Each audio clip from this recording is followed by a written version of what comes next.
Entonces, con esa lista de participantes, pues yo le voy a decir, fulanito, sutanita, por favor, conteste la siguiente pregunta. No tiene un valor de puntaje, pero sí el propósito es que las clases en línea no sean un martirio, sino que la hagamos más o menos con la interacción que se trata de hacer en la clase presencial. La bioquímica es una rama, ¿verdad?, de las ciencias médicas que es fundamental para la comprensión de muchos procesos, como por ejemplo farmacológicos, patológicos, fisiológicos. Entonces tratemos de poner el mayor empeño posible y de verdad espero un poco más de su participación el día de hoy. Entonces les voy a compartir pantalla para que veamos la conferencia.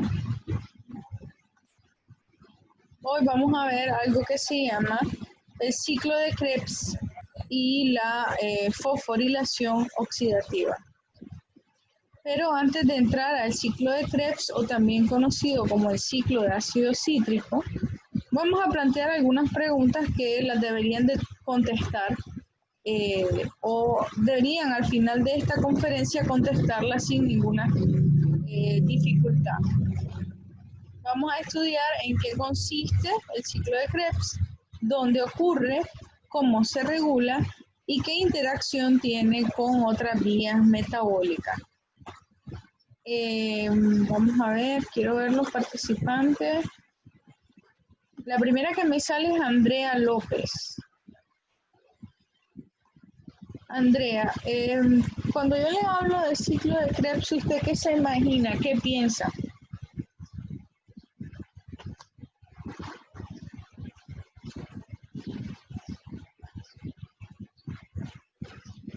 Sinceramente no sé, doctor.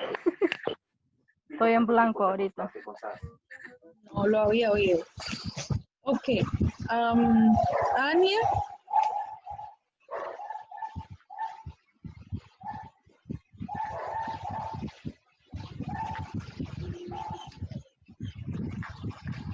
Ania Sandoval.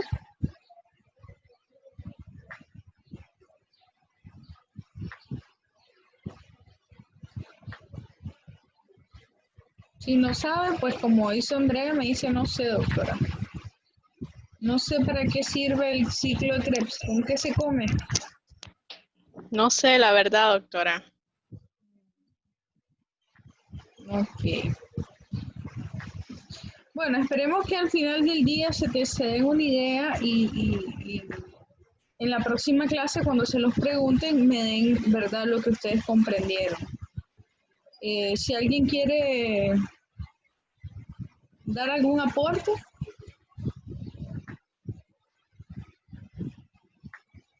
Ok, no.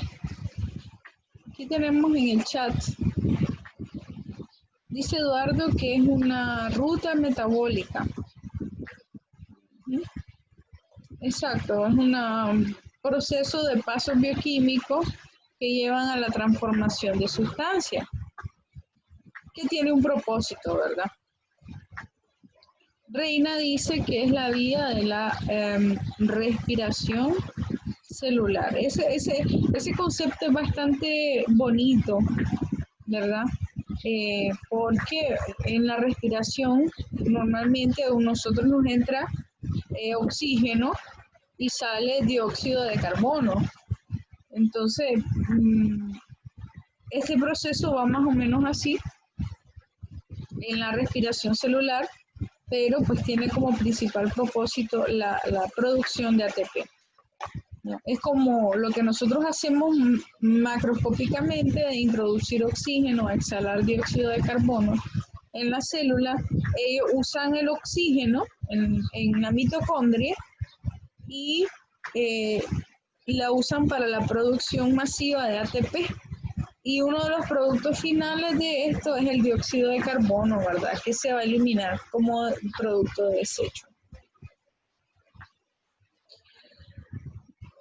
Muy bien, como dice Eduardo, tiene que ver con las células aerobias, ¿verdad? Porque necesita fundamentalmente la presencia de oxígeno para que ocurra. y sí tiene que ver con el acetil-CoA. Entonces, hay un término que le quiero aclarar. Cuando hablamos de respiración celular,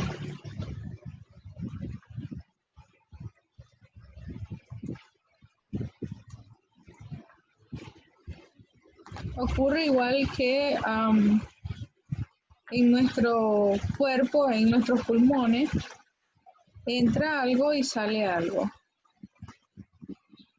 Generalmente entra oxígeno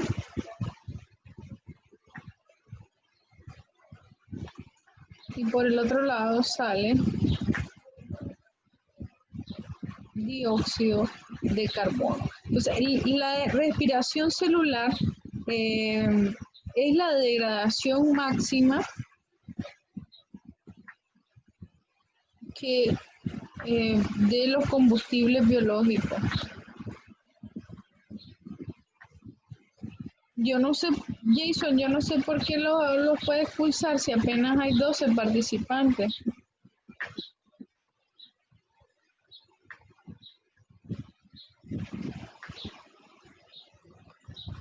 Yo no las he expulsado.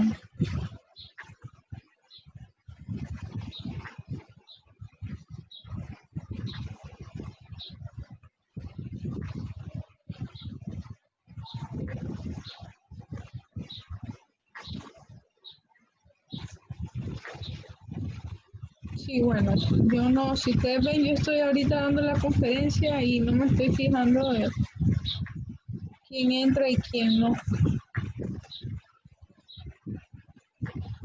Okay. Sí, es por la lluvia, chicos. Pero bueno, voy a continuar con la conferencia. Igualmente voy a subirla. Tengo pendiente la de su grupo B, la conferencia de ahí es ponérsela en el aula, pero ya la tengo en mi canal de YouTube. Bueno, la respiración celular entra oxígeno y sale dióxido de carbono. Este como producto de desecho. Otro producto de desecho muy importante es el agua. ¿Verdad? Que no es que la vamos a... Sí, es un producto de desecho porque nosotros en la orina perdemos agua, ¿sí o no? En sí, la respiración celular consiste en degradar los combustibles biológicos. ¿Verdad? Primero,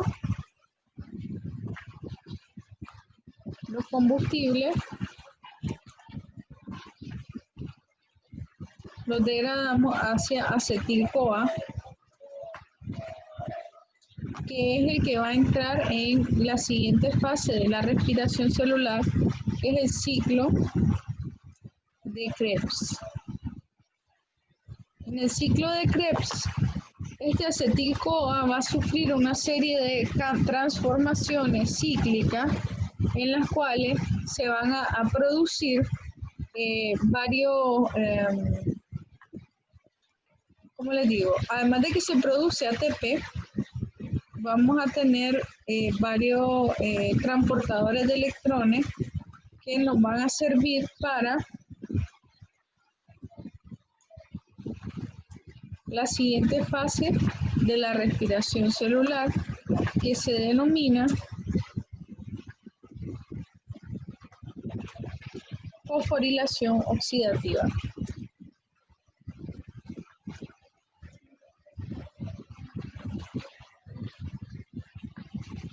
Durante el ciclo de Krebs, nosotros vamos a producir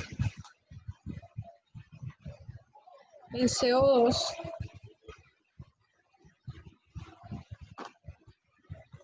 que sale en esta reacción, y durante la fosforilación oxidativa vamos a producir agua como producto de desecho.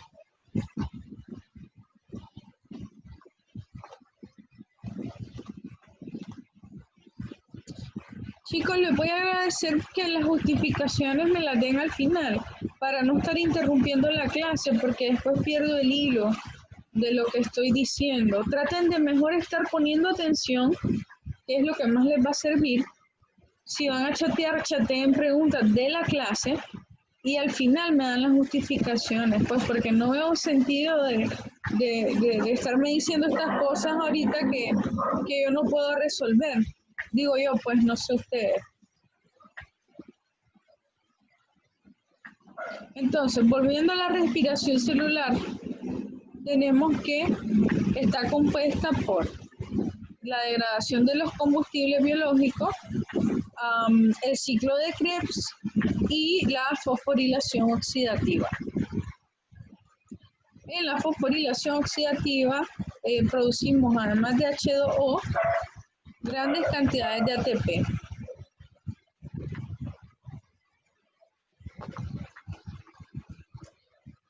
Y bueno, cuando hablemos de esto, nos referimos a todos estos procesos. Entonces, alguien que me diga, a ver, Moisés, ya que escribió ahí en el chat, cuénteme, ¿qué es un combustible biológico para usted?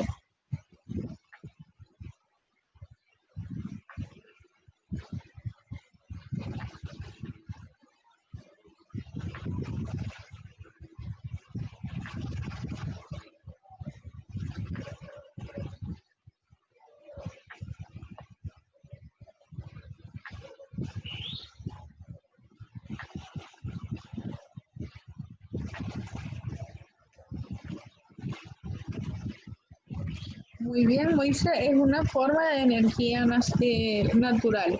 ¿Cuál es el principal combustible biológico que utilizamos nosotros, los seres humanos?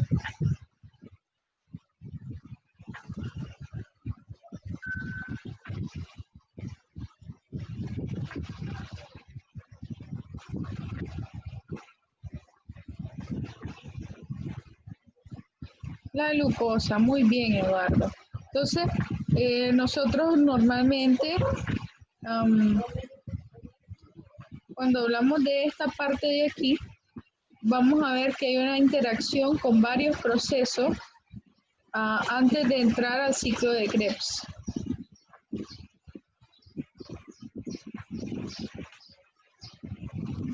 Para obtener este preciado acetil-CoA, nosotros lo podemos obtener tanto de la glucosa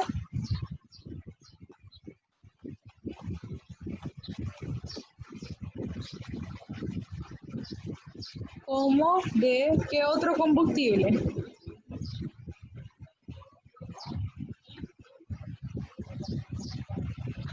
¿Qué otro combustible vimos que puede producir acetil-CoA? Chicos.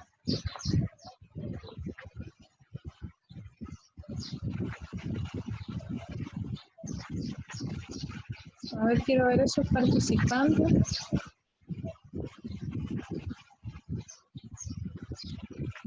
Brisa Pérez.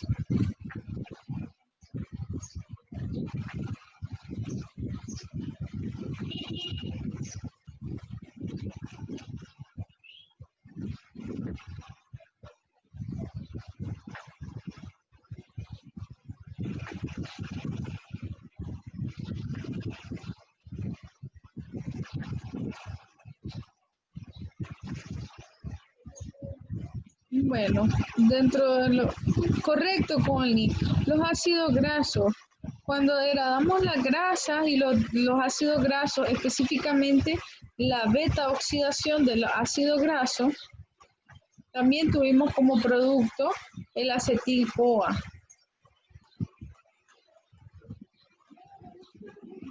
Y una última combustible que utilizamos para la degradación es las proteínas, ¿verdad? Las proteínas no las estudiamos muy a fondo como combustible biológico, sin embargo, también puede ser un sitio donde se origina el acetil-CoA o también puede dar origen a varios metabolitos del ciclo de Krebs.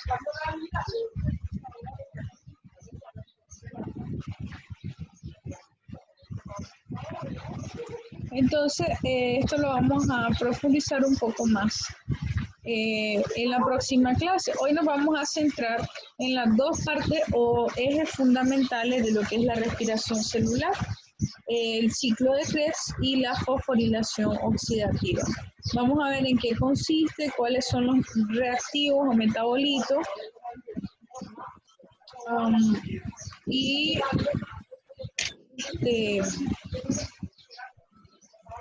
vamos con la presentación.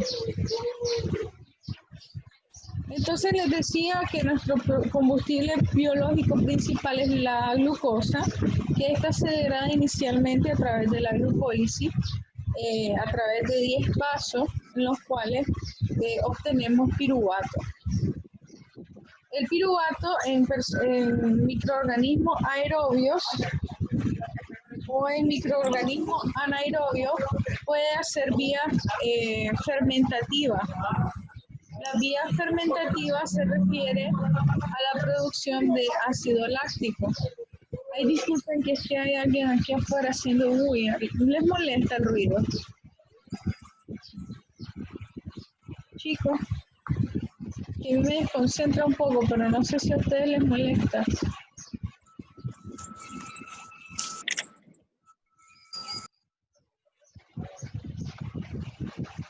Ay, no puedo ver el chat. ¿Podría alguien activar su micrófono y decirme si le molesta el ruido?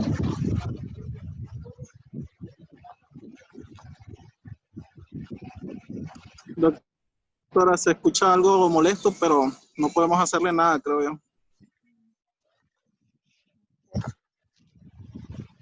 Bueno, entonces les decía que el piruvato puede, en microorganismos anaerobios, como las bacterias, irse a la vía fermentativa. La vía fermentativa es cuando producíamos ácido láctico. Como les había explicado en clases anteriores, cuando nosotros bebemos vinito o algunos tipos de licores, es el producto, ¿verdad?, de la degradación de carbohidratos hecho por bacterias.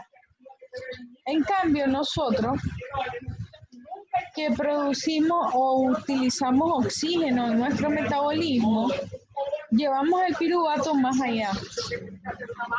Sometemos al piruvato a una mayor degradación en lo que es el ciclo de Krebs y la fosforilación oxidativa, finalizando lo que es la respiración celular. En sí, la respiración celular consiste en la liberación de energía proveniente tanto de carbohidratos como de aminoácidos como de ácido graso. Como les decía, las fases son 3. Principalmente, lo primero es oxidar, ¿verdad?, o degradar los combustibles biológicos. Luego tenemos el ciclo de Krebs, en el cual el acetil-CoA se oxida hasta dióxido de carbono. Y por último, vamos a utilizar una cadena de transferencia de electrones para la generación final de ATP. Si bien es cierto, durante la glucólisis obtuvimos 2 ATP de ganancia, al someter el piruvato a todo este proceso, vamos a ver que vamos a tener una ganancia exponencialmente mayor. Ahora, ¿dónde ocurre el ciclo de Krebs? Recordemos que la glucólisis ocurre en el citoplasma. Sin embargo, para completar la respiración celular, nos tenemos que trasladar a una organela llamada mitocondria.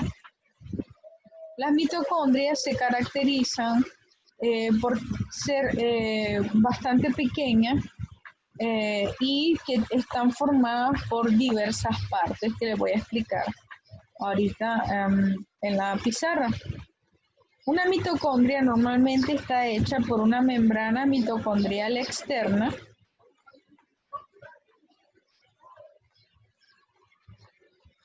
Esta membrana mitocondrial externa se parece mucho a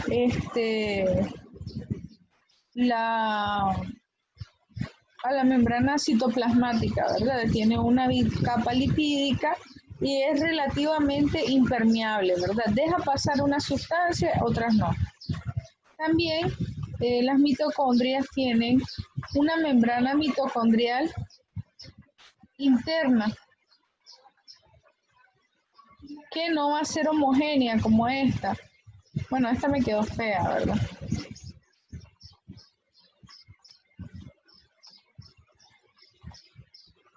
La membrana mitocondrial externa es como más lisa y la membrana mitocondrial interna forma hacia adentro unos pequeños pliegues que le dan a la mitocondria su aspecto rugoso. ¿Ya? Como podemos ver acá en la imagen, ¿verdad? Esto que vemos plegado son pliegues que provienen de la membrana mitocondrial interna. Entonces, ¿lo lograron ver?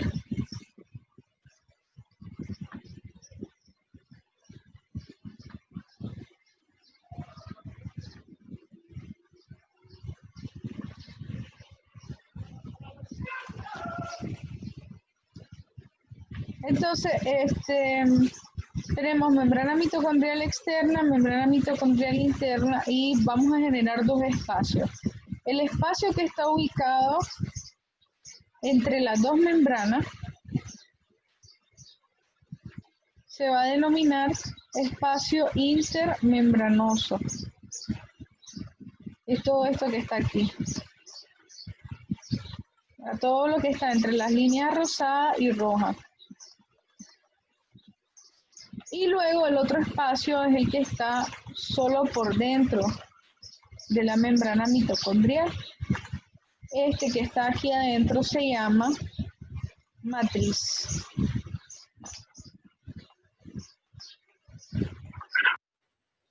Entonces, estos espacios y estas membranas es importante recordarlo porque así ustedes van a entender un poco de la dinámica del ciclo de Krebs y de la fosforilación oxidativa. Lo que es el ciclo de Krebs ocurre exclusivamente en la matriz mitocondrial. En este lado de aquí del centro es donde están todas las enzimas que me permiten la realización del ciclo de Krebs. En cambio, la fosforilación oxidativa va a ocurrir principalmente a nivel de la membrana mitocondrial, ¿verdad? Aquí van a haber un intercambio de sustancia entre la matriz y el espacio intermembranoso gracias a estructuras que están en esta membrana mitocondrial interna que es mucho más impermeable en comparación con la membrana mitocondrial externa. Entonces, volviendo a la conferencia,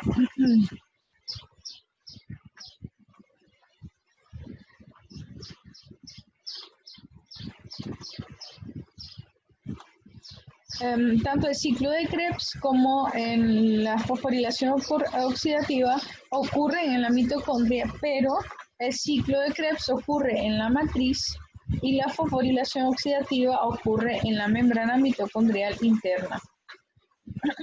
Para que pueda empezar el ciclo de Krebs tiene que haber una entrada del piruvato. Recordemos que la glucólisis ocurrió en el citoplasma y entonces él va a atravesar fácilmente la membrana externa y la interna la va a atravesar gracias a un transportador llamado piruvato translocasa, donde además va a meter protones del espacio intermembranoso hacia la matriz mitocondrial. Ahora, ya tenemos el piruvato donde lo necesitamos, que es en la matriz. Luego, este va a sufrir una descarboxilación gracias a una enzima llamada complejo piruvato deshidrogenasa.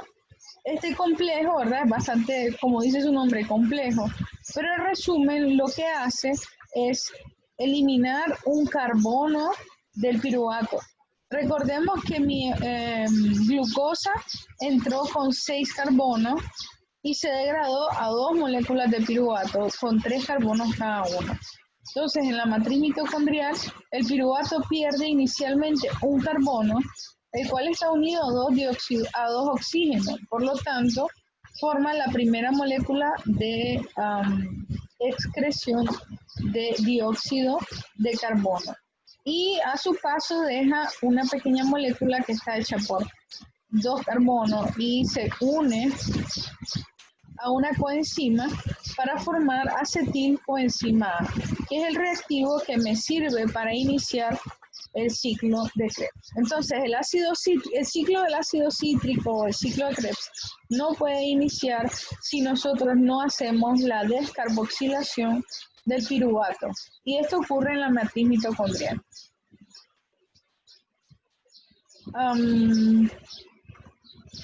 Bueno, existen coenzimas que ayudan, ¿verdad?, a la formación o al trabajo del complejo de la piruvato deshidrogenasa, dentro de las cuales está el pirofosfato de tiamina, la lipoamida, el CoA, lo que son los nucleótidos PAD y NAD, ¿verdad? Ya los nucleótidos ustedes lo estudiaron. Y bueno, como pueden ver, la tiamina es una tipo de vitamina que es necesaria para que ocurra la descarboxilación del piruvato. Por tanto, cuando las personas están deficientes de esta vitamina, vamos a tener una producción de energía más reducida. Por eso algunas personas que se colocan vitaminas sufren una inyección de todo este proceso, lo cual se traduce en una sensación súbita de tener mucha energía, ¿verdad? Como algunas personas que dicen que cuando se inyectan complejo B no pueden dormir porque se sienten hiperactivos. Entonces tiene cierta lógica, ¿verdad? Porque la tiamina hace su efecto acá y entonces tenemos una disponibilidad un poco más adecuada o accesible de piruvato de acetil-CoA para el ciclo de Krebs. Acá tenemos algo sobre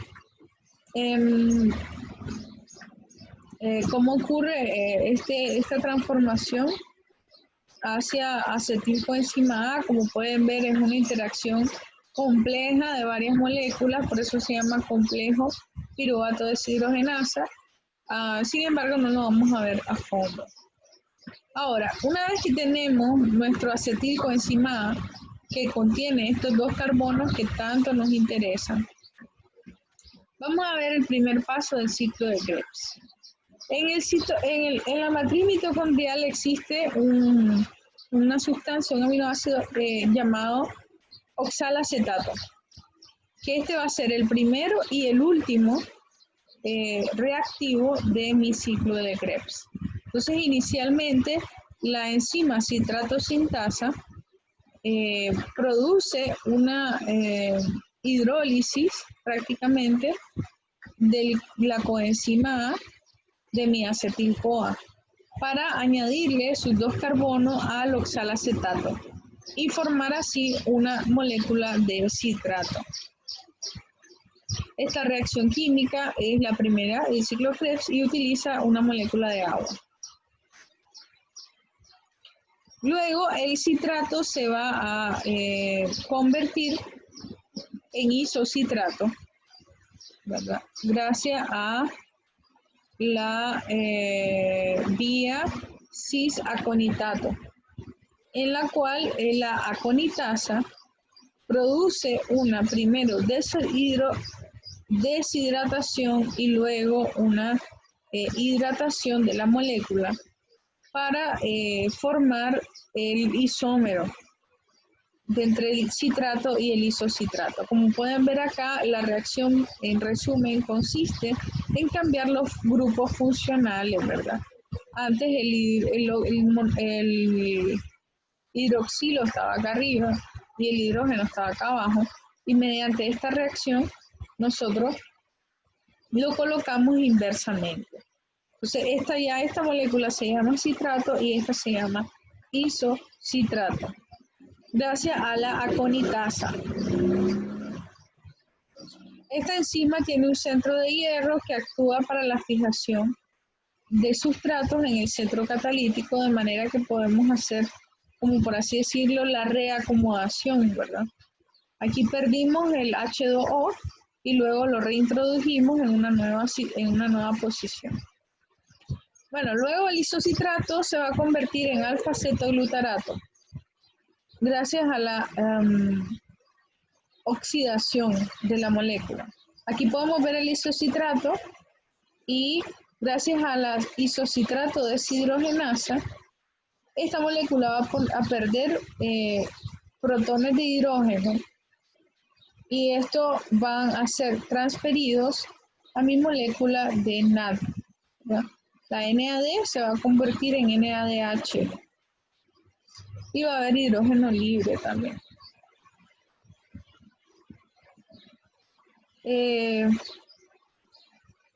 Esto va a producir la oxalosuccinato, que posteriormente por su inestabilidad y gracias a el cofactor de manganeso va a perder una molécula de carbono, de dióxido de carbono, al igual que ocurrió en la descarboxilación del piruvato.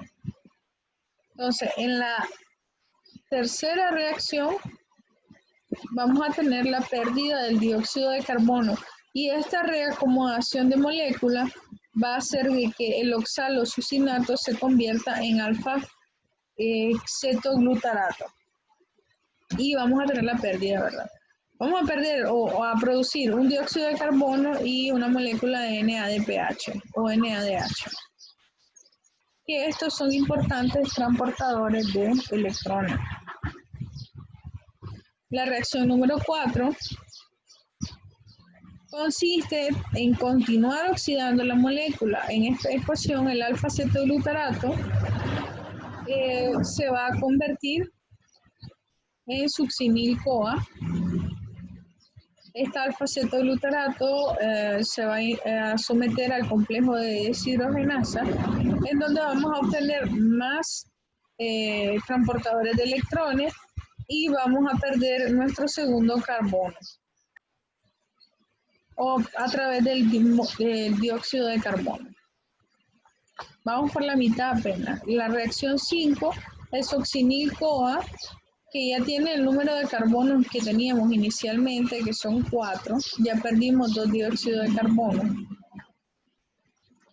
Entonces va a ser sometido a la succinil-CoA sintetasa, en la cual vamos a obtener una energía gracias a la fusión de un pirofosfato a una molécula de GDP. ¿Qué significaba GDP? ¿Alguien que me ayude a recordarlo? Exactamente. Entonces, al agregarle ese pirofosfato y tener 3 grupos fosfatos, ya se convierte en una molécula con buen gasto energético. Y nos va a quedar el succinato por acá. En la sexta reacción, el succinato se va a someter a la succinato deshidrogenasa y va a producir otro transportador. Se lo voy a explicar mejor en el próximo video. Nos vamos a desconectar y nos vamos a volver a conectar porque ya se está acabando el tiempo de esta reunión para que no quede la explicación a medio.